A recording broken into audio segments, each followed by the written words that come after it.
Samson, there was an incident with Steve Hefford. And I think this is where it all kicked off. He come over. Did Hefford go to... No, Samson went to him. And then it was just, hello. They go now as well. Jamie Ayres is there once more, and also Pete Newman and Wilson. It's going to be this run down here. This is where the draft is playing massive effects. McLean and Cullinan battling for the race lead through into towards turn 6, and Cullinan runs wide. Kellerman's trying to go for the over-under through into the hurry downs. Dan Hunt, Jamie Ayres fighting out though. We're going to have one more lap here, Alex, and I've got to be honest, that's the best race I've watched so far. Final lap here, Jamie Ayres gets the lead back again, but I can tell you what, the competition is just going to be about that incident. Dan Hunt's car's even smashed up as well. The front left is looking damaged here. And they're going down the Marine Suite one more time. Here comes Dan Hunt. He's alongside us at the moment, and they're battling. Oh my God, it's chaos! Absolute chaos. Jones is in Newman's the rolled it as well. Newman's rolled it as well. Second roll of the night. Partners, Ayres and Cullinan spin around. McEwen gets compromised. Newman has nowhere to go, and he's on his lid. Where's Jones going? Oh my dear, what did you see? Jones go in the air? I think it's going to be a massive part in all of these races this evening. Siddons runs wide, coming out of turn number 5 after the Moraine sweep. Very lucky to get away with that one as McLean hits the front of the field. I did see that McEwen was actually the meat in a Momo sandwich as PVG and Steve Hefford sandwiched him going into turn 1 on the opening tour, but Fiona Siddons hemorrhaging places, and that is PVG to his immediate left-hand side as they're heading in towards turn 8. Samson's flipping! Rolling are the words of Limp Bizkit right there. The good thing is, the man in last place, but look at that! How is he driving? With literally nothing on the front end! Go Tooney! Come on now! Get him out! As he come down to take the AM win. Oh, the 6-lap race here as well. Mike Nichols, Dex Nichols in YouTube chat almost landed on the bridge. I know! Goes to Allen. Go on, Tooney, get him. He's got half a car. Come on, it's a go-kart. You're in an OX5.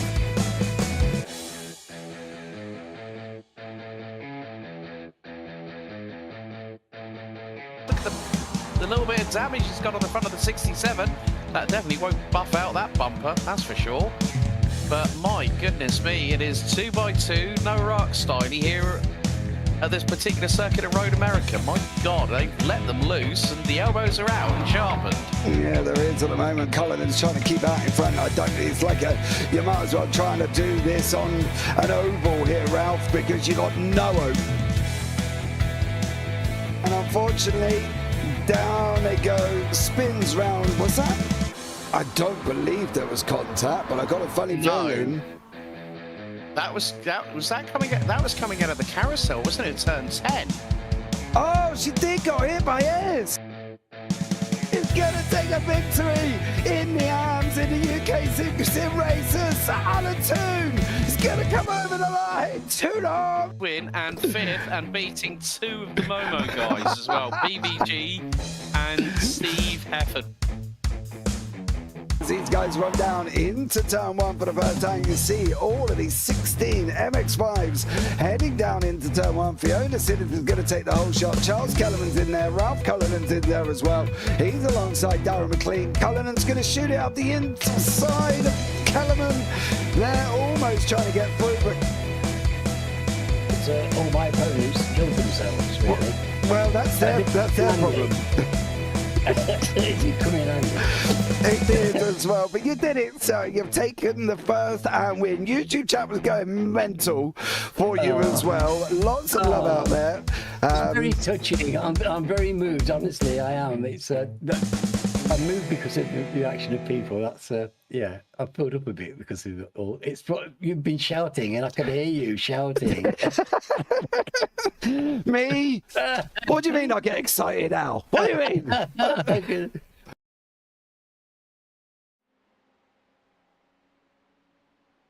Well, Elkhart Lake in Wisconsin sets the scene for the second from last race of the Radical SR10 Championship season for 2024. Round 11, we're here at the famed Road America circuit, established back in the mid-1950s, has been a stalwart of American motorsport. Hello everyone, welcome to the JP Broadcasting Network as you join myself, Alex Goldschmidt, and Dean Biggles, who's standing in for a unfortunately unwell James Parfitt. Get well soon, JP. We'll get Dean into the booth very, very shortly, but we need to go through a little bit of housekeeping. First of all, scores on the doors after 10 of 13 rounds, and the gap has been reduced to 11 points between points leader James Barry with 7-time Radical Race Series champion Simon Edwards on 420. Jorge Gonzaga, the Portuguese man of war, returns for this 11th round of the championship season and is currently on 310 points as we're seconds away from getting into qualifying. Paul LeMay in 4th, Mike Bousson, everyone's favourite resident of Somerset, alongside James Parfitt, rounding out the top 5 on 291. Phil Glover, Darrell Taylor, Josh Reed, Jamie Bird and Graham Matthew complete the top 10. David Rolliston, Seth Brown, Michael LeMay, James McRitchie, Dan Webster, Damien G, Luke Maxwell and Graham Brown round out the top 18. 26 drivers have scored points over the course of the season, as they are rounded up by Paul Crabb, David Beasley, Paul Clark, Robert Woodward, Phil Jocelyn, Neb Smith, Tim Adcock and Chris Kane. Well, with that being said and done, we're coming to the final throes of free practice. After this, we've got 2 more rounds to go. Next week, on November 28th, we head to Sebring, and then the 5th of December, James Parfitt's favourite circuit, and also a favourite circuit of many of other people's, Interlagos hosts the season finale on December 5th, and as we complete free practice topped by Paul LeMay, welcome into the booth and welcome back to Radicals, Dean Biggles, buddy. Great to be alongside you once again. Hello, Alex. It's good to be back. Thank you very much. Exactly. Now, as you'd mentioned, it's also one of my favourite tracks too, Interlagos. Just don't get James started up about that Isaac Locke situation. He thinks that the championship was rigged that year for some reason. Even Glock's come out and mentioned that recently. Actually, about a year or so ago, about saying no, that was legitimately, I was struggling on those tyres, of course, because it was a wet race. Well, this track as well too. Formula One's been here, haven't they, in the past? Yes. Known as America's National Park of Speed. The total complex, which includes the Briggs & Stratton Motorplex for karting, Supermoto Club Racing, Road America Motorcycle and Advanced Driving Schools. It's hosted GT World Challenge America, Moto America, IMSA, NASCAR Cup and Xfinity, and also IndyCar.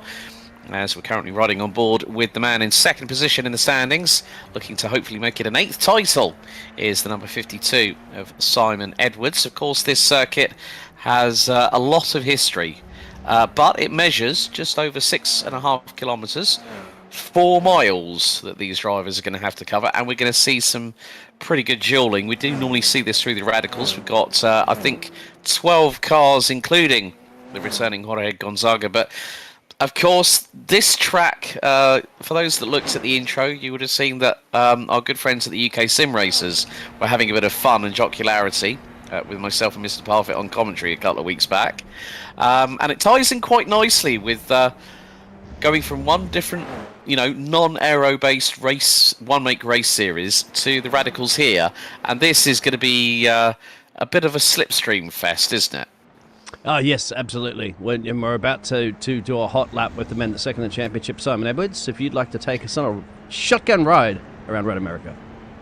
Well, on board with the number 52 of Simon Edwards, we come over the crest and across the start-finish line to start a hot lap here in time qualifying. We've got about 2 minutes and a quarter completed. Paul Clark has just gone purple in Sector 5. So into Turn 1, down the dip. There's going to be a slight kink here to the right in turn 2. Before you go hard on the brakes. Down from 5th gear, down to 3rd, 80 miles an hour. Nail the apex, as we just seen with Simon Edwards. And now it's the run down the moraine sweep through into turns 4 and then into the left-hander coming up here at turn 5. So you've then got one very sharp left-hander and then a quick 90 left shortly after. Down to 2nd gear, 60 miles an hour. You can run the car a little bit wide. And now under the Corvette bridge, down the dip, over the crest, into the left-hander here at 6. And then we've got the run through into the hurry downs. There's a little bit of a dip here as you accelerate through the corner.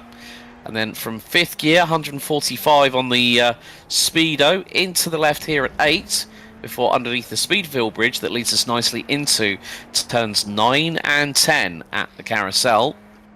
And at the moment we haven't yet had a lap time set, as underneath the Mission Bridge goes Simon Edwards. Paul LeMay quickest overall in sector number 1 through into the kink, very fastly taken at about 145, 150 miles an hour into turn 11A at Kettle Bottoms, and then into the right-hander coming up.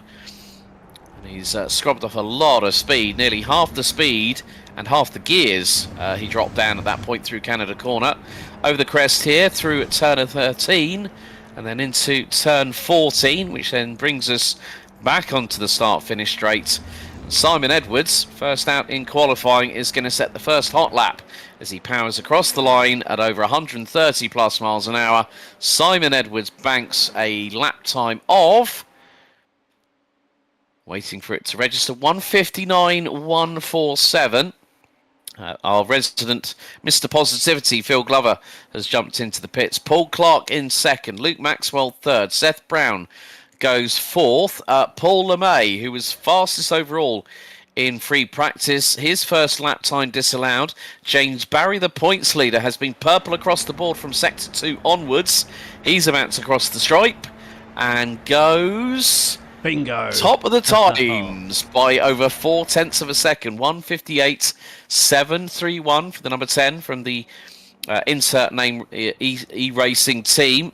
But Simon Edwards says that he's got a few more tricks in his bag up until the remainder of the season, which finishes just 2 weeks from tonight at Interlagos. Edwards is on the push here, Biggles, and well, he's gone fastest in the opening 2 sectors. Paul LeMay has responded with the fastest sector 3, but he needs to get a lap time on the board here tonight. Somebody might have stolen that purple or sector 2 away from Simon, but he is absolutely pushing, because that was a fantastic banker lap that James Barry had set in there. He's about half a second quicker almost than everybody else, but once again, Simon Edwards is going to be responding. You can see the track is obviously getting a little bit quicker for these Centaurians as they're making their way around sector 2. Now sector 3, sorry, they're split up into 5 sectors, isn't it? So sector 4, theoretically, for the number 52. Yeah. Here we go. What can you do? Couple of little kinks of corners, if you want to call them that. Sweep it around to the right hand and get on that loud pedal as loud as possible. What time will this be? Yep, so out of the final corner, turn number 14 for Simon Edwards. Fastest overall in sectors 1 and 4. He's going to go over the rise here on the start-finish straight under the NTT data bridge and across the start-finish line. Does Edwards better Barry? Let's see if we can find out. We wait, and he does by over 1/10 and a half, a 1:58.559. And, well, Mike Bousson. Oh, and it's changed again. It's actually Paul LeMay that went quicker. Simon Edwards has actually not had the greatest lap on that one.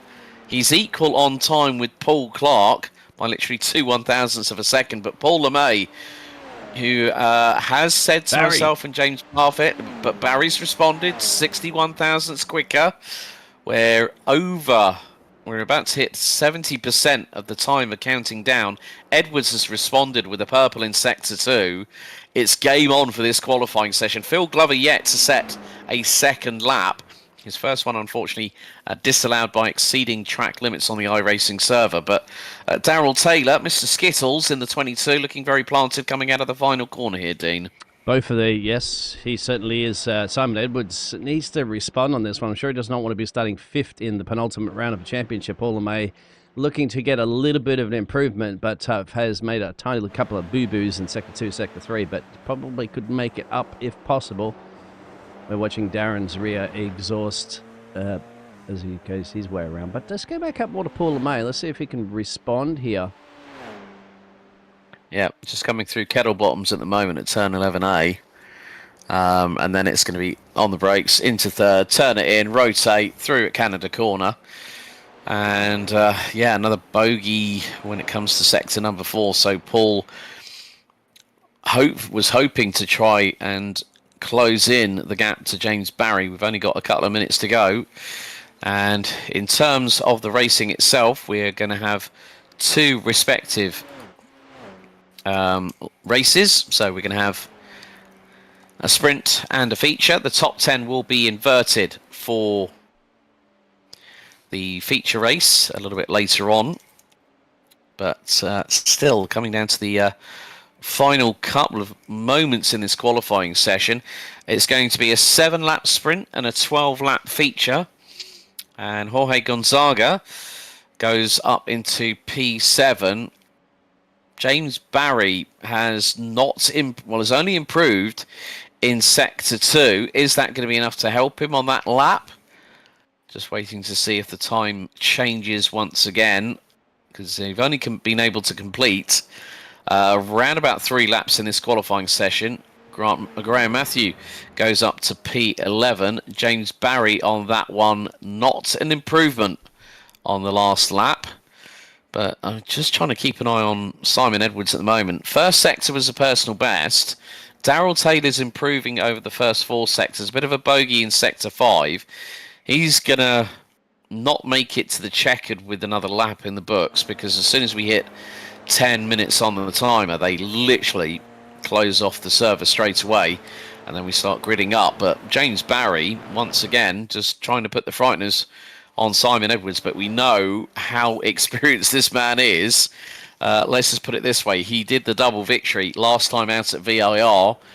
And, well, Paul LeMay has pitted. Paul Clark has pitted as well.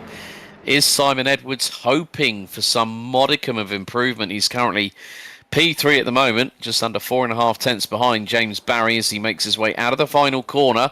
It's going to be nip and tuck, but he might just cross the stripe before the server times out. 3, 2, 1. That is it for qualifying. We're going to get the check it out this time. Edwards punches the throttle. Does he improve? No, not quite. Wow, that was a fantastic, fast and furious qualifying session there with Bazza getting the job done, but by only 61 thousandths of a second over Paul LeMay, and then of course you've got a bit of a gap down to the rest of the field. One of that's going to be reflective of race pace, but then again, once again, some people say qualifying's only one thing. All the points are paid on the race results. Yeah, Mike Bousson jumped up into 6th. Phil Glover improved on lap time, 2:0.024. But Jorge Gonzaga, Darrell Taylor, Graham Matthew, they're still out on circuit. We haven't had the timeout from the server at the moment, so this could give Darrell Taylor the opportunity maybe to move up the order in the 22 Skittles liveried Radical SR10. So he's making his way through turn number 14. That's it. Service timed out. And, well, there you go. James Barry takes pole position once again this season. Bazaar. There's the grid for you, my friend, for the first heat race coming up. So we've got our 7-lap sprint race. The grid will be as follows. James Barry will be joined by Two Brothers Racing's Paul LeMay on the front row, Simon Edwards and Luke Maxwell rounding out row 2, Paul Clark and Mike Bousson, Somerset's finest, rounding out row 3, Seth Brown and Jorge Gonzaga row 4, with David Rolliston, Phil Glover, Darrell Taylor and Graham Matthew rounding out the 12 strong. Jamie Bird, unfortunately, unable to join us tonight, but he has said he will be back for Sebring in just a week's time. We have got a slight wait for our pole sitter and a few others. Seth Brown has just gridded up. And it will be a standing start for both races. So everyone is in the same boat. And as we wait for Mike Bousson, to hopefully get himself on the grid. And once he does that, we'll be readied up, and then the 5 red lights will start here at Road America, America's national park of speed. And I've seen quite a few bits of action from a variety of different categories. Come on, Mike. There he is.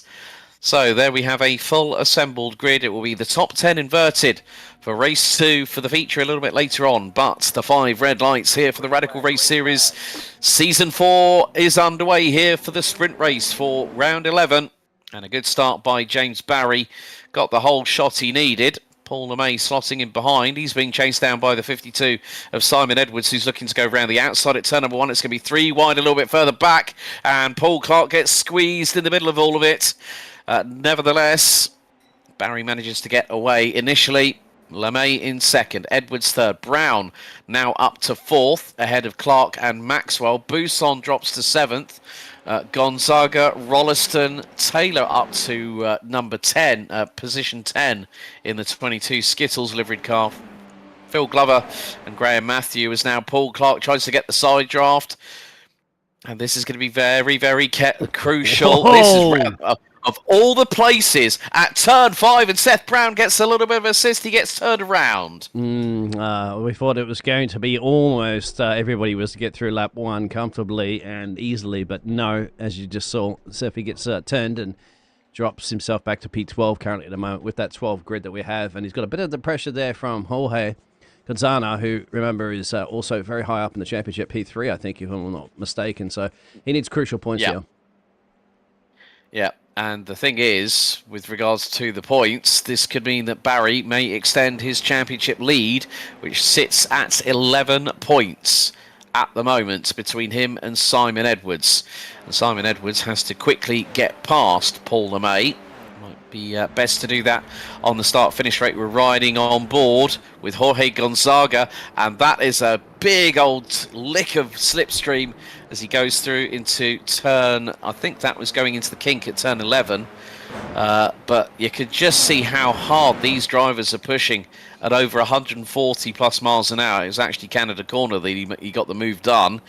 And Phil Glover's also got through. So for the insert name E-Racing team, the 113 from Portugal, Jorge Gonzaga now moves up into 8th place, which is exactly where he started. Meantime, Paul LeMay hopefully trying to give James Barry something to think about, who is controlling proceedings at the moment. We're running on a 2-minute 5.8 for the race leader into turn number 3.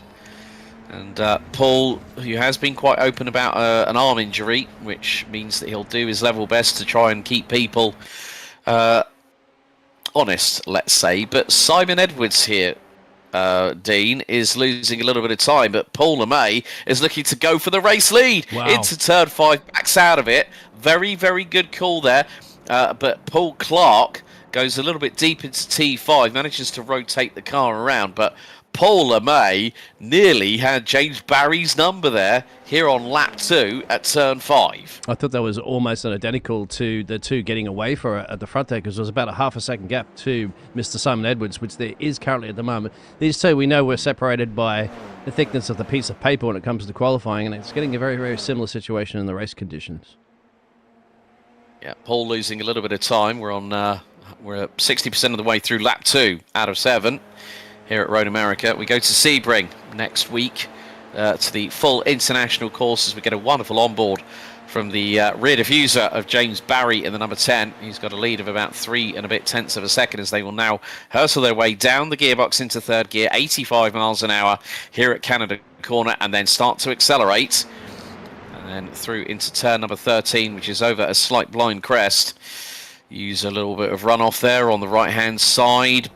LeMay getting a bit brave on the brakes, going through into turn 14, but he's not close enough. This could give the opportunity here to Simon Edwards, who has got plenty of, let's just say he's got plenty in the bag, which means that there is a lot of skill that man can parlay into the race. But Paul LeMay is closing the speed at over 160 miles an hour into T1, manages to get that gap down to about a tenth. I think it's like 1.7 tenths between him and James Barry, but Simon Edwards is closing in his own right. There's now, I think Simon's found a little bit of a groove here. And one of the beautiful things about this series is we have great battles up and down the order. I think the biggest gap at the moment is between Paul Clark Here we go. and Simon Edwards. Here comes Paul LeMay. He's looking at turn 5 again. He's up the inside of James Barry. Barry gives him room. LeMay through at 5. That's a great, great overtake by Paul LeMay, and the number 27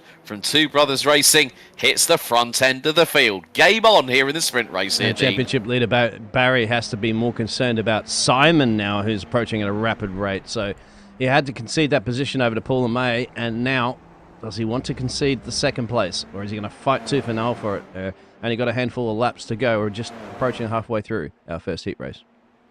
Yeah, and at the moment, well, with the way things stand, if they stay as they are, James Barry will extend his lead to 13 points ahead of Simon Edwards. So Simon Edwards needs to do something rather special. If he can get the race win, and James Barry ends up being behind Paul LeMay, as now we're going to go through into the kettle bottoms. And to the left-hand side goes James Barry. He's going to go round to the outside at Canada Corner. He's going to throw it round the outside. This could give Edwards the opportunity. He needs to try and make a move. He's going to try through at turn 13. And, well, LeMay holds his ground in second position. Now that's going to open up the gap between Barry and Edwards to 16 points on the road. It's 25 for a win in the sprint race, 22 for second, 20 for third, and behind them, Mike Bousson has just got through on Paul Clark, but he's towards the outside. LeMay's going to dive to the inside here at turn 1, gets through on James Barry. We've had more pitches in the change for the race lead, but look, oh no, that was a bit of a slight hip check, inadvertent I think there from Mike Bousson on Paul Clark, and it's bringing Luke Maxwell, the second of the Team Radline drivers, not to be confused with Redline, folks. And now it's a three-way scrap hurrah on the run down into T5. Barry's going to put it to the outside. This could give the opening for Simon Edwards if Barry doesn't make it through, but he does. Gets the overspeed. LeMay gets a little bit slow on the apex. Edwards has to slot in behind and wait for his opportunity. But Mike Bousson has gone around in the background. Oh, dramas for the 666. Coming out of turn number 5, but James Barry back in the front once again ahead of Paul LeMay. Oh, wow. It's all going a little bit interesting, certainly in the midfield as well, too. Jorge is Phil Glover and Darrell. But these are the top three. Can't be separated by too much as they're fighting tooth and nail halfway through this. What a cracker of a race at the moment. Let's have a look. We're a little bit pearl-shaped. I don't think Lex is going to stop this one on time. No. Oh, it was Paul... right, Luke Maxwell dived into T5, but And Paul hit Mike. Clark punted Mike Bousson from behind. Oh dear, our favourite resident tractor driver is not going to be very happy about that one, but Paul Clark has now had Jorge Gonzaga go through. Come on, Phil Glover. Yes, there he goes as well, and he's trying to make a move through the kettle bottoms into Canada Corner. He's going to have to wait and bide his time. Taylor behind the number 22 Epicurie Banana Cart. Sponsored by Skittles. This is a great three-way scrap here for P5. So Phil always gives his thanks to our good learned friend Mr. Edwards in third place for the setups. But yeah, we got this and 2 more to go in the battle for the race lead. It's about 7/10 between Barry, LeMay and Edwards as Glover gets the overspeed going down into the outside here at T1 on Gonzaga. Phil Glover, come on Phil, keep it pinned, and he's got the job done. Wow. My goodness me, Phil Glover, chapeau, monsieur. Chapeau. Yes, I thought it'd be a bit of door banging, a bit of argy-bargy, but it ain't over just yet until Bunny waves that checkered flag, remember? So this three-way fight is still going to continue. Make that... Oh! Is that Dazza coming and sticking his nose in? Oh! Uh-oh. It's oh dear. Now, that was in a... Now, it's a real shame, but Jorge Gonzaga's done the right thing. He's let Phil Taylor go, but look, it's nearly caused problems behind. Bousson's back up into 6th. Graham Matthew started all the way down in stone dead last, and now is ahead of Phil Taylor. We're going to have a look at this move here. So Gonzaga pulls to the left, then pulls to the right. Phil's oh yeah, I think Jorge missed his breaking point a little bit there, to be honest with you. It was inevitable that something contact was going to occur when those drivers are so close together, battling tooth and nail in the penultimate round of the championship. Still no change at the front there. James Barry still, as you can see in timing tower, just holding in there. They're not as close as where our eyes are peeled currently at the moment with these two. And is there beef, do you think? Is there a bit of beef building? I don't think there is, because Phil's just using outright flat out pace. He's now got through on Graham Matthew, who locks up. And he's gone wide, so Gonzaga's gotten through. So has Luke Maxwell and Paul Clark. So Graham Matthew at one point was as high as 7th. We've got 2 to go, including this one as the leaders have crossed the line. It's still the mano duel here between Barry, LeMay and Edwards. And one wrong move, we're getting towards the business end of the championship season, folks. James Barry will expand his lead to 16 points over Simon Edwards. It was 11 coming into this second from last round of the championship as we ride on board with the 27. He's closing down through the Moraine sweep. He's keeping it pinned to the right-hand side. Barry defends. LeMay holds back. Waits to accelerate, gets a good run. So does Edwards, who touches the right rear wheel on the grass and the dust coming out of T5 as they head into 7 very shortly.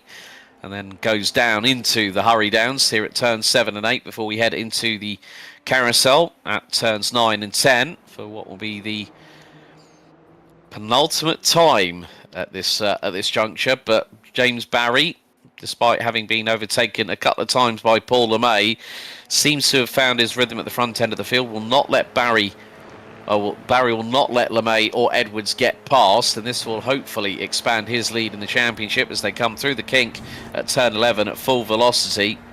We run on board with Paul LeMay just behind James Barry.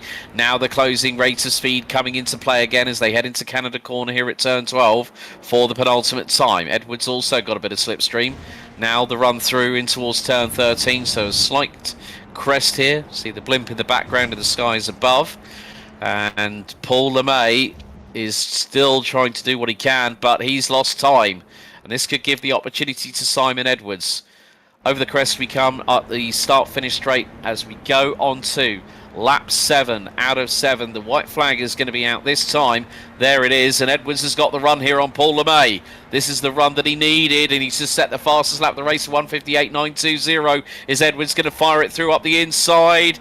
LeMay gives him room, but still holds on to second. Just can't, once he gets out into that dirty air, isn't it? He breaks it. He just cannot get the power to get up just enough there. He's been the quickest car there in the slipstream, but as soon as he tries to break that slipstream, it's just bogs down, doesn't it? Like you've just slipped a gear and you're in high gear. Well, so James may be good, should be good here to hold on, mate. It's more about whether or not Paul can hold on to that P2 position. Yeah, that's going to be the key point here. And, well, both LeMay and Edwards run a little bit wide coming out of turn 5. LeMay a bit more than the 52 as we head down the hurry downs for the final time. Bousson and Taylor battling over P5. Taylor slightly ahead going into T5, but then goes a bit deep into the corner. Luke Maxwell round the outside of Phil Glover at T5. That's brave as they head into the hurry downs for the final time. Our leaders now coming through the carousel. And at the moment, James Barry looking to re-extend his championship lead, having lost 8 points last time out when we were at VIR, at Virginia International Raceway. Through the kink for the final time, accelerating at high speed, and now the closing rate of knots comes into play, but it's not going to be enough for Paul LeMay to try and fire one up the inside into Canada Corner. Oh, lock up. And a moment there for Simon Edwards in the background, but it's going to be enough, is it? Or could it be a drag race to the line? Out of turn number 13, turn 14, lap 7 out of 7 about to be completed. Checkered flag standing by Barney the flag marshal, and James Barry expands his lead from 11 points to 16, or is Paul LeMay going to get him on the line? No, he's not, but Barry takes the win. LeMay second, and Edwards rounds out the top 3. A great three-way scrap for the race lead, and the victory taken by the man who continues to lead the championship. And David Rolson will be rolling his way into P5 as well, too, with the P4 with the 5 positions gained. I was wondering there's a 5 in there somewhere. But as well as Mr. Daryl Taylor. That's because of all that kerfuffling that was occurring midfield, wasn't it? But Bazza held on. The top three actually held the exact same positions they started the race on. But they'll have to do it from the back of the field in the reverse grid. Yep. So let's take you through the results of the sprint race. Seven laps in total. It was James Barry that took the win ahead of Paul LeMay, with Simon Edwards completing the top three. They're currently going through their 2-minute warm-up, so a little bit of reacclimatization, see how the track has evolved. Simon Edwards running out the top three, so 11 points now jumps to 16 through the sprint race. Luke Maxwell and Paul, well, it was David Rolliston and Mike Bousson. Rolliston doing a great job finishing from 9th to 4th. Bousson was in the wars. He managed to regain 5th place with Daryl Taylor. Jorge Gonzaga, Luke Maxwell, Phil Glover and Seth Brown completing the top 10. Seth Brown then becomes our pole sitter for the top 10 reverse for the feature race coming up very shortly. Paul Clark and Graham Matthew, well, they had some flashes of brilliance from time to time, Dean, but unfortunately their race went a bit further south in the dying stages.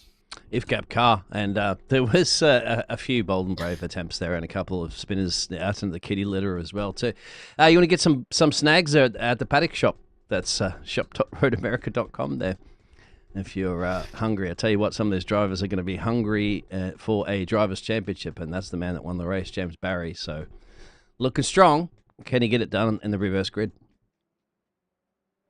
That's the thing. He's got to do his best, because at the moment, well, if you start down in P10, that's 21 points, but it's 40 for a win in the feature race coming up, which will take place over 12 laps of racing. Then we'll have the post-race interviews. Don't forget, if you are watching on the JP Broadcasting Network, please don't forget to like, share, and subscribe. We've got plenty of racing content that we'll be talking about in post the after race interviews, and then ahead of what's going on over the next coming days here on the JP Broadcasting Network. And a big thank you to everyone that continues to be a part of this league. And you know, the main thing is the checker is out, and we will very shortly have a grid on our hands here, Mr. Biggles, and it looks to be quite a spicy one as well. And as I say that, it now heads up onto the screen in front of you folks. Seth Brown, who finished in 10th place, will be starting from pole position. He'll have Phil Glover alongside on the front row. Maxwell and Gonzaga row 2. Taylor and Bousson row 3. Rolliston, Edwards, LeMay and Barry round out the top 10 with Paul Clark and Graham Matthew rounding out the 12 strong. Just waiting for Mike Bousson to get his car onto the grid, which he's just done now. So it's going to be 12 laps of racing for the feature. And the 5 red lights, they ignite once again here at Road America. The lights are out. We're underway. And a good start by Seth Brown. And even, well, you can see the whole shot that a certain Jorge Gonzaga has got. He's up into P3. Simon Edwards already up 3 spots, trying to go round the outside of Mike Bousson at T1. And the number 52 makes it stick for the moment, as everyone dives down into 3 for the first time, but it's Brown leading. Second is Glover, Gonzaga, Maxwell, Taylor and Edwards, with Bousson rounding out the top 7. James Barry languishing a little bit further down in 8th place, as Maxwell trying to go toe-to-toe with Gonzaga as we get the shot through the trees, heading in towards turn number 5. And is he going to try and throw a haymaker around the outside? He's going to give it a show. He's going to give it a go and give it a shot. And there he goes through into what is 5th place. Through into 3rd place. Edwards now up into 5th. Barry up into 8th, and now is closing on this battling duo of Daryl Taylor and Mike Bousson. They're squabbling over 6th position. Well, Barry's now going to fire it up the inside of Taylor into turn 7. And they're going to be wheel to wheel, but Taylor's going to get the inside for the next couple of corners here at 8, 9 and 10. Through the carousel, they're accelerating. They're north of 120 miles an hour. Barry's going to keep it round the outside. Is he? Yes, he is. As they're now going to go into the next part of it, into the kink. Barry gets through. He's up to 7th. And in the meantime, well, Simon Edwards has got a nice bit of daylight between himself and James Barry. Edwards is 5th. Barry is 7th. Paul LeMay holding on to 10th place at the moment, ahead of David Rolliston. But meantime, Brown and Glover have kept their wits about them early doors. They've got Maxwell trying to close on in. Barry's giving himself the hurry up, but despite trying to go toe-to-toe again with Daryl Taylor, it's Brown that's leading, and it's nearly a 9/10 of a second advantage after the opening lap out of 12. You can see some of those gains that they did get a little bit of a hurry up. I just want to go back and have a look at the race replay of the start soon as we get a little bit of a chance, as these drivers give us a break, if they give us a break, to see what went wrong with Paul LeMay, because I think he must have bogged down a little bit, because he's currently running in P10 at the moment as Barry and Buisson go for it too for now. So that it's not just Barry getting up the road there and away. He is still got his hands tied at the moment. He's got one hand behind his back. He's got a whole bunch of cars here, all eager to get past. Phil Glover is still Seth Brown leading the race, but we'll keep our eyes peeled on this one for a second now, mate. Yeah, definitely. I 100% concur with you on that one, Mr. Biggles. And at the minute, well, it's a 2-point differential between Barry and Edwards. Now, Barry has got a 2.1 second gap to make up. We know that's more than achievable for the number 10 car, but it brings the gap down to 14 points between him and Mr. Edwards in 5th place. Edwards is about 3/10 and closing in. Here's Luke Maxwell closing in on Phil Glover for 2nd place as they come out of, well, that's going to be heading down in towards, let's just see, this is going to be into the King at turn 11. And Maxwell, all 4 wheels off track. He nearly dropped the ball, nearly dropped it in the fence. That's going to allow Gonzaga and Edwards to close as we ride on board with the 113. Yeah, he's very, very lucky. Very lucky he didn't get too far out in the kitty litter. Otherwise, that would have been game over, especially at the amount of pace that everybody has currently at the moment, and you don't have a great deal of laps to get it back.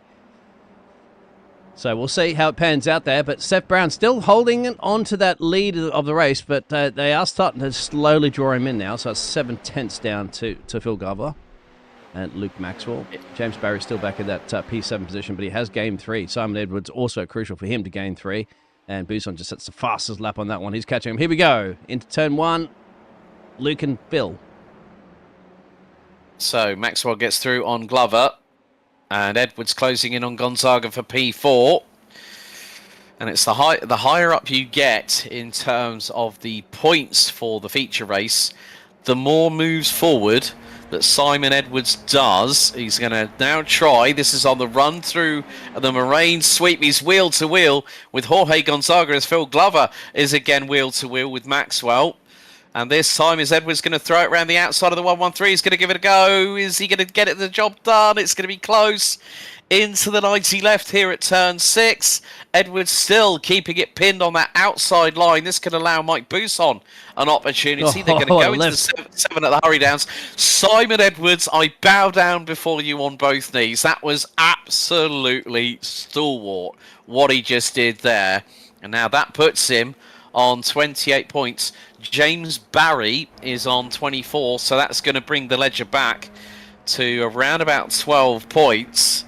But Barry is still down in 7th. He's closing in on Mike Buisson bit by bit, but Buisson still holding on to 6th position as we're on lap 3 out of 12. Still plenty of this race to run, folks. So, as they say stateside, don't touch that dial, because we've got a lot of close racing happening in the early stages of this 12-lap feature here at Road America. We head to Sebring next week, and then the week after that into Lagos. But Maxwell has got the bits between the teeth. He's got the fire lit in the belly out of the final corner. He's gunning for the race lead as the 118 closing in on Seth Brown, who has led all of the 3 laps. So we're at a quarter distance. Maxwell gets the overspeed, pulls to the right-hand side of Brown. Brown is going to try and fight it if he can.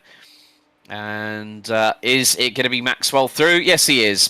Brown doesn't fight it, lets him through, gives him enough racing room, and then realises, well, hang on, I'm going to get the slipstream myself, go on the round down to at turn 3, and then we've got the Moraine sweep coming up very, very shortly, and this is going to give the opportunity for Seth Brown to regain that lead, but Phil Glover is closing in on them. Simon Edwards is going to make it a quartet at the front end of the party here at Road America, but with a third of race distance almost completed, Brown is going to try and see if he can do something on Maxwell into T5. He backs out of it, thinks better of it, using discretion as the better part of valour, and more to the point, Maxwell holding on, but for how much longer here, Dean? Oh, he's looking to see where Grandma hides the cookie jar from Grandpa. Perhaps on that one. But it's obviously what you could see. But Luke Maxwell's going to now feel what it's feeling like when you're leading the race there without any slipstream to utilise like the other drivers have. So it's not easy leading the race, that's for sure. And it's certainly not easy trying to pull up a bit of a gap, because now you have this top 6 cars that you see on your screen all separated by about half a second.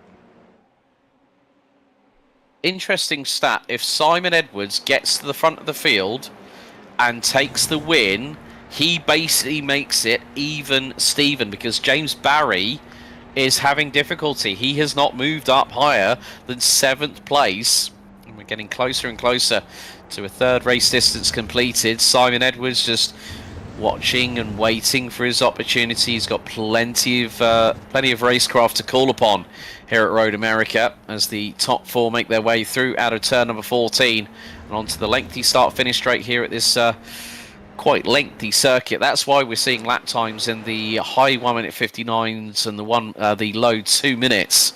And Edwards now getting the slipstream here on Phil Glover on the run down into turn 10. Turn 1. This could give him the opportunity to maybe go for a move. James Barry is hemorrhaging time. Here comes Simon Edwards on the run down into turn 3. Is he going to make the move on Phil Glover for 3rd place? Yes, he does. And Phil just went, you know what? I'm not battling you in the championship. I'm happy with the fact I'm able to compete at this sharp end of the field. Gonzaga is closing in as we go down the Moraine sweep here on lap 5 out of 12. We've got a race on our hands here, Biggles. It's absolutely enthralling to watch. Yeah, Simon now has to kind of do defensive into the corner. As you can see, Jorge sticks his nose up into the corner. He doesn't get it chopped off like a plastic surgeon, as James would say, and gets one on Phil now. Phil's dropped a couple of places since he got overtaken by Simon Edwards. Seth Brown still holding in that P2. Luke Maxwell in the lead, and there's a little bit of Mike Buson commotion happening as well, too, a bit further back. Phil Glover, unfortunately, is not comfortable at this period of the race right now, dropping. Yeah, I'd agree with you there. He's trying to do his level best. In the meantime, James Barry has dropped to 8th place, which means that puts him on 23 points. Simon Edwards now is on 31. So that makes it an 8-point swing in the favour of the number 52. And if he gets to the front end of the field by the end of this race and takes the W, Simon Edwards will make it. Well, I said it was 16 points coming into this race. If James Barry, who's now 1.5 seconds behind Mike Buson, James Barry is struggling for some unknown reason, whether he's picked up damage or whether the car's not being compliant. He is struggling. And if this means that Simon Edwards, if he gets the win in this race, what does this mean? It puts him a point ahead going into the penultimate round of the season. This just goes to show, folks, that you could be doing everything right, crossing the T's, dotting the I's, hoping that everything's going to work your way, as Mike Buson now pulls to the right of our Mr. Positivity, Phil Glover, into T1. Phil just chops off the nose of Mike there, as if to say, hello, yes, I saw you.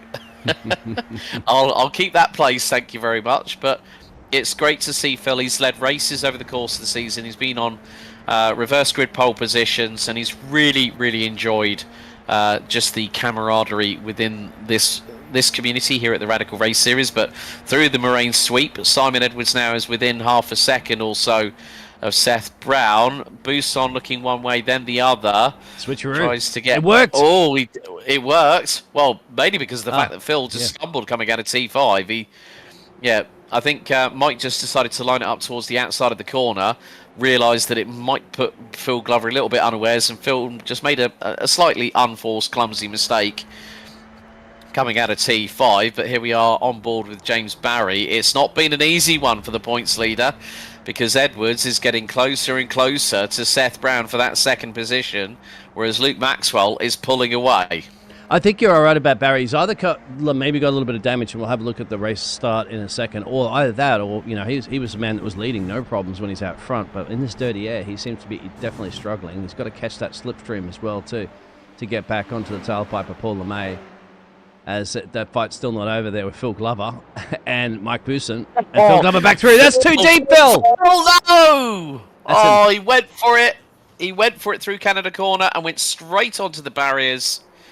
Oh, poor Phil. He just went for the move, and I think he just he just completely misjudged it.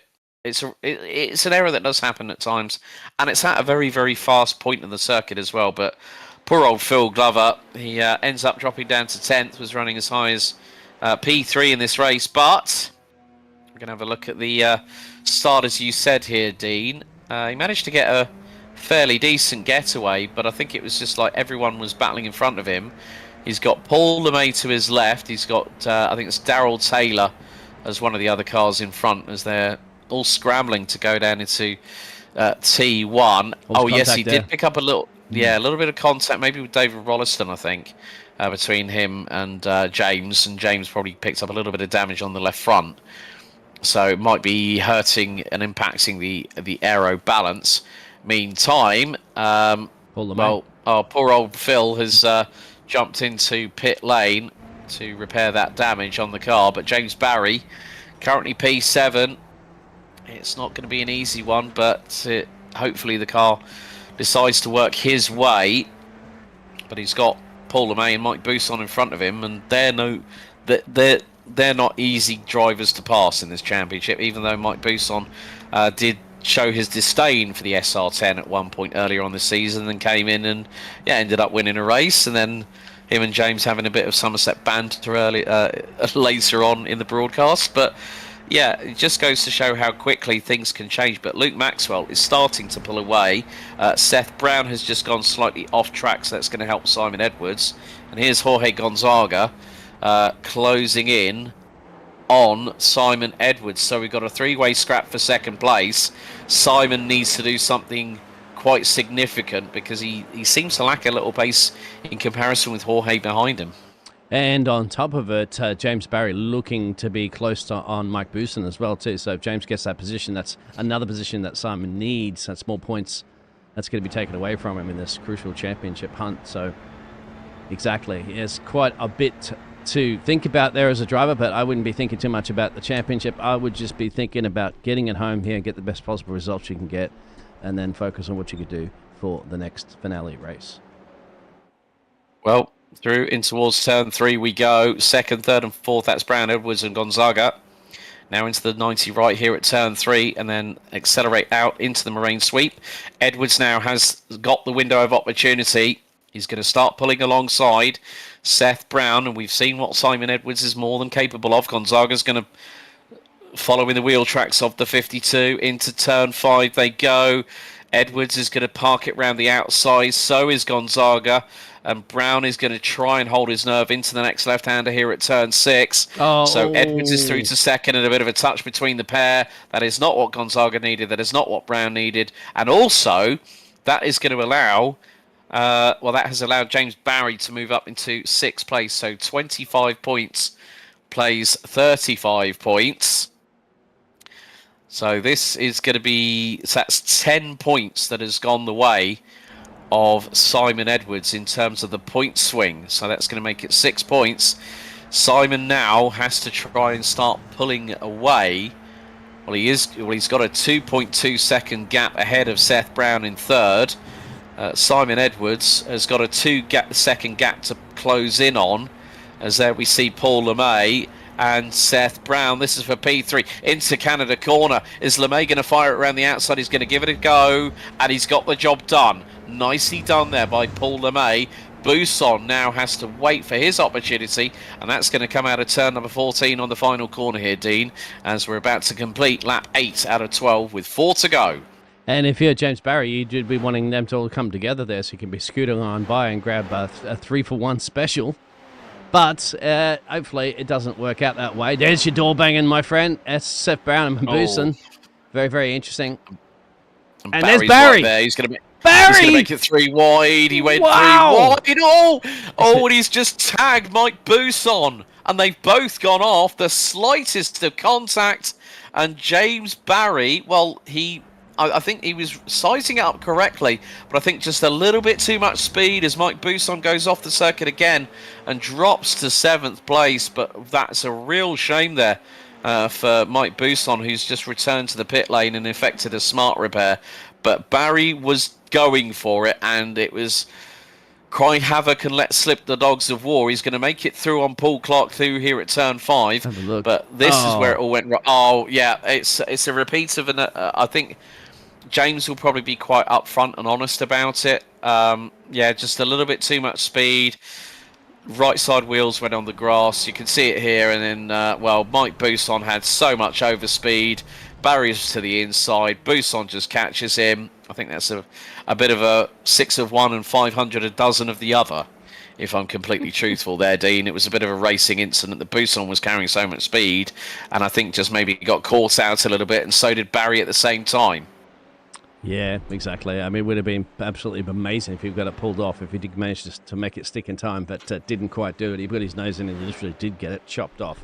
Luke Maxwell in the lead. Can Simon hunt him down with 3 laps to go? The gap's 2 seconds and change. Last lap from Simon Edwards was not his best lap. It's a 2-minute 16, and the only man in the 159s currently at the moment is the man leading, Luke Maxwell.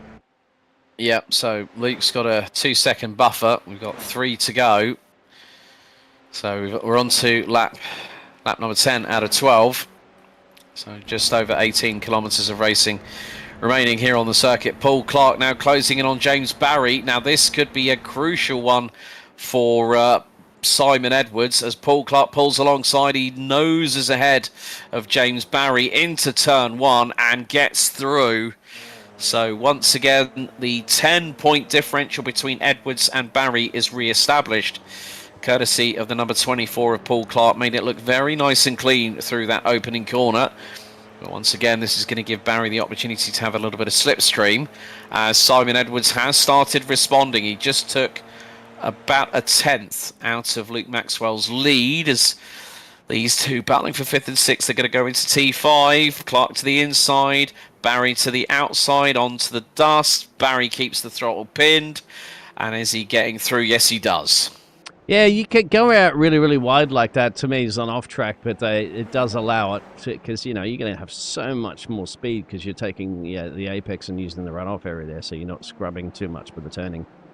It's quite debatable on that one, but obviously, if it's legal, you take advantage of it, as Mr. Barry has done. Further back at the field, there it is. It's 2.1, so he can't chip away too much on this. Simon Edwards may have to concede this P2 unless Luke Maxwell makes a mistake, but as you said, in the championship, there they are, and some of them needs that Isaac Locke moment if we're going to go to Interlagos, aren't we, with James? Yeah, I think you could be right on that one. But the thing is that Luke Maxwell, well, it'll be a nice little win to notch onto his tomahawk. Simon Edwards will close that gap down to what will now be 7 points. But we've got 2 to go. Lap 11 is underway as we speak. Luke Maxwell crosses the line. 2.1 seconds ahead of Simon Edwards, who was slightly slower on that last tour. A 1:59.345 for Simon Edwards and a 1:59.264 for the number 118 of Luke Maxwell as they go through into turn number 3. The only way that Simon Edwards can win this race is if there is a big faux pas from the car in front. Paul LeMay rounding out the top 3, and Edwards and LeMay are going to be finishing in second, set to finish in second and third place. James Barry's done a little bit of damage limitation, but obviously the incident that we saw between him and Mike Bousson might come under a little bit of scrutiny. But Paul Clark, again, trying to put the frighteners on James Barry for that 5th place through T5, loses all that momentum by going into the inside apex at turn 5, now into 6, before the right-hander here at 7 puts us through into the hurry downs. But Paul Clark has given James Barry. A little bit of food for thought, isn't he, Biggles? I hope he stays connected to the server. He had a bit of a blink there at the moment, so he can get the race done, because it's only got another lap to go, as Lukey will be have a bit of a smile on his face there for the 118 machine, because he's now got a 2.5 second gap over Simon. So dominated this reverse grid for sure, Luke. And we'll just have a quick look while we got a second of Luke's race start as well too. So how it all panned it out for the man that started in P3 in this reverse grid. Let's have a look at the race start. It gets bogs down a little bit, doesn't it? Yeah, that allowed Gonzaga to get through on him very, very quickly indeed. And then it was the run down into T1 on the opening lap out of 12, as we are going on to the white flag lap as we speak. Lap 11 has been completed, and Luke Maxwell has a 2.5 second lead over Simon Edwards. Paul LeMay in third, but yeah, it was just Luke was just trying to mind his P's and Q's in the opening exchanges, as Barney, the flag marshal, shows the white flag to all our competitors. And Paul Clark again is going ahead of James Barry into T1. And, well, the number 24 has made it stick. The number 10 for the insert name E-Racing team, the current points leader, which at this moment in time now was 16 coming into this feature race for 12 laps. It's now going to go down to 6 points, which means that it's going to be elbows and handbags next time out at Sebring on who's going to be the one winning the race. But Barry's again going to try and see if he can do the same trick that he's parlayed into this race again. This time, no. Clark forces the issue. Barry unable to get through. This has been quite an interesting dynamic of the man that's been the championship leader for pretty much the majority of this season, heading into the penultimate round next week, is at a quandary and is just doing as much damage limitation as he can. If he can get it to 5th, that's fine. If he stays in 6th, he'll still be 6 points ahead of our learned friend and 7-time Radical Race Series champion Simon Edwards, who is currently still about 2.4 seconds behind. And here he is. We're riding on board with the man himself through Kettle Bottoms and now into Canada Corner for the final time. But there's been one man that's dominated proceedings. He's making his way through into turn number 13 for the final time here on lap number 11. And would you believe it? It's going to get closer in the championship fight. But for Team Radline, out of the final corner, it's going to be the number 118 over the crest at full velocity. Luke Maxwell flashes the headlights and wins the feature race here at Road America. Simon Edwards takes P2, 2.2 seconds behind. Paul LeMay, another step on the podium, good sir. The number 27 brings it home in P3. Seth Brown in 4th, Paul Clark in 5th, and James Barry rounds out the top 6 there by dropping the championship lead from 16 points to 6. Jorge Gonzaga, David Rolliston, Darrell Taylor, Graham Matthew, and Phil Glover round out the are set to round out the 11 finishers. We've still got Graham Matthew to come across the line, which he does now, and takes the checkered. And then, well, Phil Glover, I have to say, some great overtakes from him over the course of tonight's racing here at Road America. He's just heading into the final few corners as we speak, and Mike Bousson retired with 3 laps remaining. So just got a little bit of a wait as everyone cools things down and gets themselves into pit lane. Well, Phil gave it his best, and he's still going to be smiling after this one, having raced at the sharp end of the field. Phil Glover picks up 11th place, but Luke Maxwell takes the win. Edwards closes the title battle down to 6 points heading into Sebring next week. We've got a lot to talk about in this post-race debrief and also interviews for these drivers. And well, folks, quite a lot coming up. I'm just going to give you there are the race results which I've just gone through, that Luke Maxwell, Simon Edwards and Paul LeMay round out the top 3. Coming up, we've got the Simcar Penguin race GT3 round 6 at Le Mans at 2 o'clock UK time, so in about 4 hours. World of Racing Drivers Experience 3 a.m. live from not too sure. Well, it's their WROR race nights. Then tomorrow, Tin Top Sprint for TSRC, round 1 at the Nürburgring tomorrow night at 8 p.m. Casual Racing League, round 4 for the Netherlands on the 23rd at 7 p.m. OGRL Coffee Cup Season 3, round 15 at Hockenheim. Tanzo Racing Group GR86's round 4 at Snetterton. And then IGP Fun Super Formula Light Season 4, round 11 at Imola. That is going to be rounding off what we had. But you know what? The first thing I'm going to do, let's bring in our Race 2 winner from the feature, Luke Maxwell. Good evening. Well done.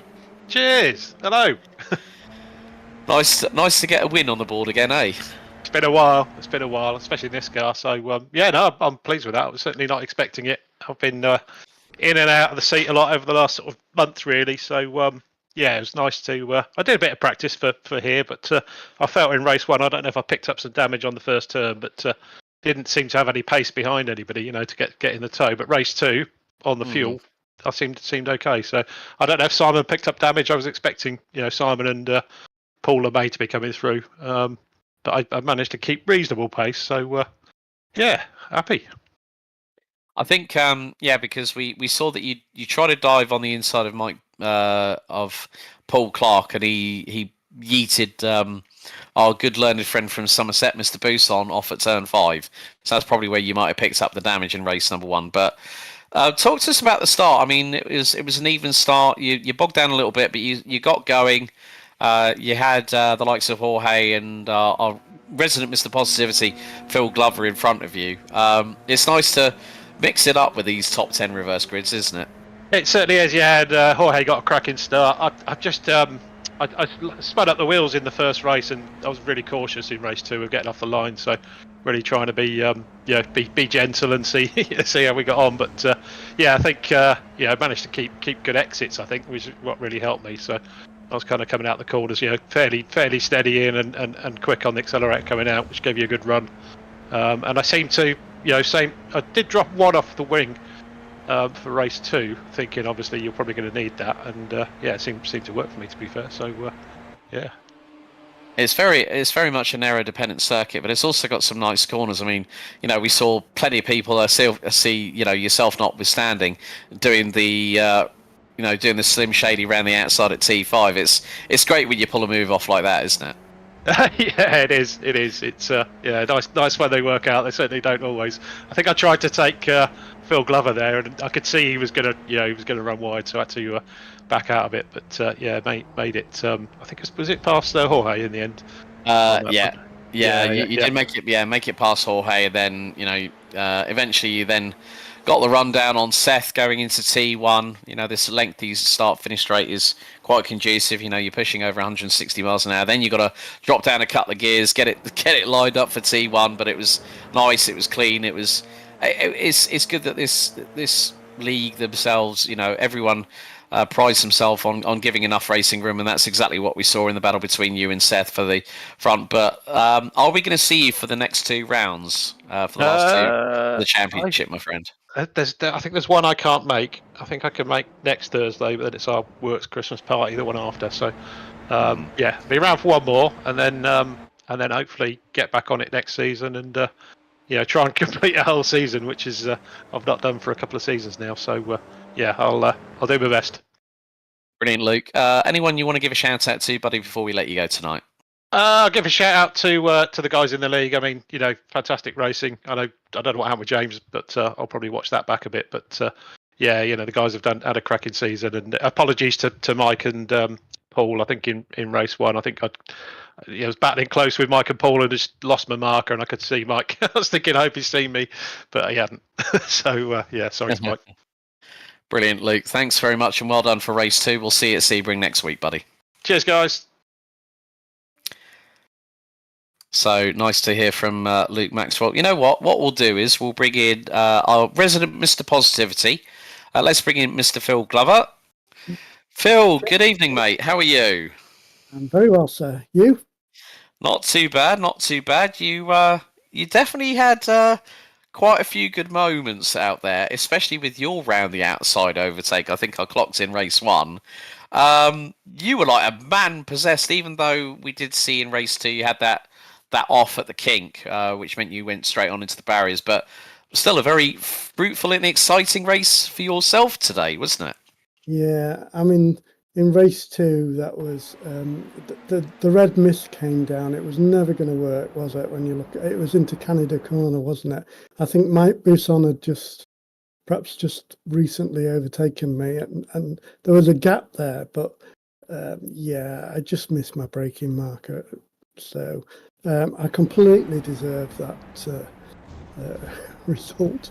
But yeah, even after that, I think yeah, it was all good fun. I felt as though I was on reasonable pace. I mean, I probably let James down a little bit because he does like to watch me around this track, but. Well, yeah, I'm sure that James is, he's in his sick bed at the moment, bless him. Oh, okay. That's why you got myself and Dean on commentary tonight. But, I mean, like some of the moves we've seen, I mean, did Mr. Edwards help you with your setup again, good sir? Yes, he did. So we were running 1 and 4 wings, so at the back. So relatively low downforce compared to a lot of them. But yeah, it felt fairly good to me, to be honest. It's just I guess the results didn't show how I felt tonight, really. But that's the way it goes, isn't it? Yeah, I completely agree, Phil. I mean, sometimes, as you say, the results don't always showcase the skill and the racecraft, and obviously with the assist from Simon. But at least you can still say, I can hang my head up high that I did some great overtakes on drivers at certain points on the circuit, which I think caught myself and Dean out at times, which is great to see. Anyone you'd like to give a shout out to, my friend, before we let you go this evening? Well, obviously Simon, as usual, for all the support he gives me, and I guess to the top 3, and also to James. Has he got man flu or something? Something like that. Yeah, so we've had to call Biggles in, the cavalry. But no, well done tonight, Phil. And thoughts about Sebring next week? A bit of a different challenge altogether. Yeah, it's a bumpy one for me in my motion rig, I must admit. Yeah, never fantastic round there, but who knows, if I get a chance to do a bit of practice, we maybe put in a decent performance. Time will tell. Brilliant. Phil, thanks so much for talking to us as always. Mr. Positivity of the Radical Race Series. Have a good night and we'll see you next week, mate. Yeah, and you. Cheers and bye. So a big thank you there to Phil Glover. Let's bring in the man who's closed the gap on the championship standings once again. The tables are turning like a pendulum at the moment. Simon Edwards, good evening. Good evening. It's getting closer, Simon. It's getting closer. You've got that gap down now to 10 from what was 11 points when we started tonight. You finished 3rd behind Paul in race 1. Made up 6 places to get to 2nd, and you've closed the gap to 6 points now on James, heading into the penultimate round. It has been a bit like the Chuckle Brothers, isn't it? To me, to you, to me, to you, hasn't it? A bit in terms of how the points differential is going at the moment between you and James. It is, yeah. I was really disappointed with my qualifying, as you can probably imagine.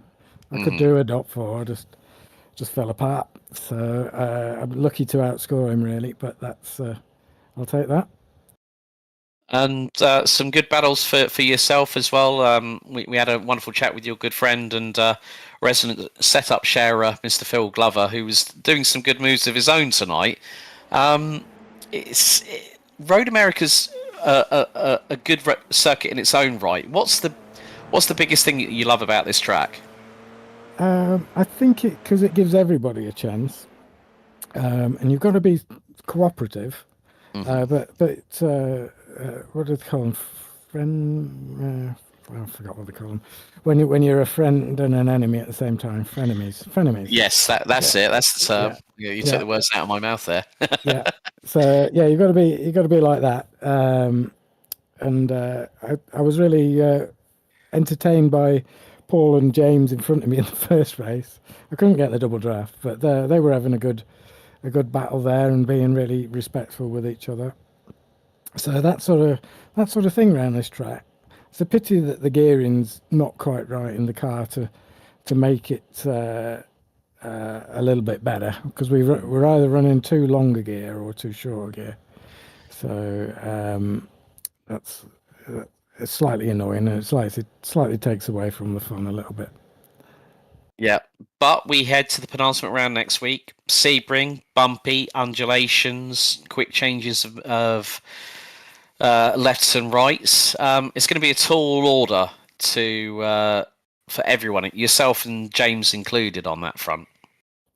It is, and this car isn't brilliant over bumps, but I've got a reasonable setup for the bumpy circuits, because I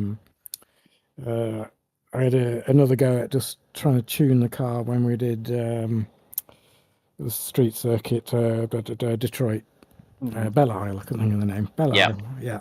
So I think I'm going to transfer what I did for that circuit and see if I can improve my Sebring setup.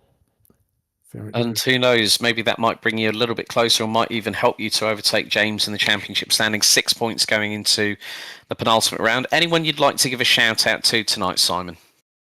I'll give a shout out to Luke. He's not been here a lot. He's got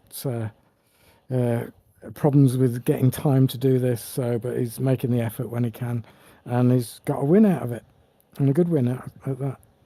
Yeah, and he's back for Sebring next week as well. And he said to me in the post-race interview that he's looking forward to being back, hopefully for another full season. So hopefully we'll see him on the grid for next time. But Simon, well done tonight. Great racing. And getting ever closer to an 8th title. Still 2 weeks to go, but well done tonight. Yeah, thank you. And for our last interview today, we're going to bring in this man, Paul LeMay, who has been absolutely fantastic around this circuit. Paul, good evening. Good evening, Alex. How are you? I'm wondering, how is that arm? You know, you've been quite honest to me and James over the course of the season that, you know, one of your arms doesn't always play ball. But tonight, you've had your best result of the season, a 2nd in race 1 and a 3rd in race 2. You must be grinning like the Cheshire Cat from Alice in Wonderland right now, mate. Yeah, I'm pretty chuffed. I love this track anyway. And it is, I was just talking to Phil. I was saying to him, it is easier on my hand.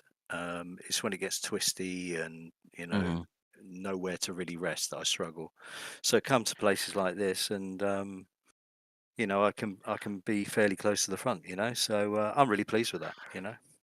You did some nice overtakes through turn 5 on James quite a few times in race 1, and I was like, I could probably feel my ears burning with Mr. Parfitt, who's on his sick bed at the moment, like going, "God, Paul, go on!" You know, like I could just hear those gravelly, dulcet tones of Mr. Parfitt, just like cheering you on in the background. But yeah, I mean, it's great when you have the opportunity, like at a circuit here at Road America, which is a great track for these cars. I mean, Simon was very, very honest about the fact that the gearing doesn't always work out, but the slipstream you get here is absolutely mighty, isn't it? Yeah, it is. But yeah, like you say, you know, I did try the longer gears, and it's just you just can't do it. So you're caught between sort of the ideal sort of gearing. So it's always tricky. So you have to try and get high up on the grid and make sure that you know you can stay fairly close to the car in front. So yeah, it's tricky here, but it's good fun. Awesome. Anyone you'd like to give a shout out to before we let you go tonight, Paul? It's got to be JP, isn't it? He's not very well. I'm going to dedicate these 2 results to him. Fantastic, Paul. Thank you so much for joining us in the interview booth post race, and we'll see you next week at Sebring. Yeah, we'll do. Take care, guys. Cheers, Paul. Bye-bye. A big thank you there to Paul LeMay. His best set of results so far this season with 2 rounds to go now. Mr. Biggles, your thoughts over what have been 2 exciting races? You know, the 7-lap sprint and then the 12-lap feature.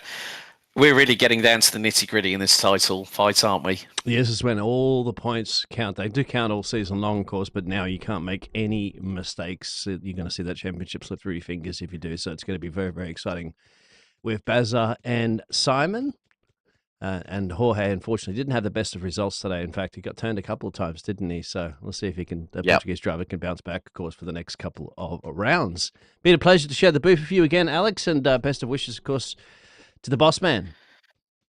Yeah, get well soon, JP. Hopefully he'll be back in action before you know it. But that's it here on the JP Broadcasting Network for live coverage of Round 11 of Season 4 2024 for the Radical Race Series SR10 Championship. You've joined myself, Alex Goldschmidt, and Dean Biggles over the course of tonight. Don't forget to like, share and subscribe and hit that notification bell whilst you're at it. And as I always say, race hard, race fair, but if in doubt, go flat out. We'll see you next time. Thanks for watching. Good night.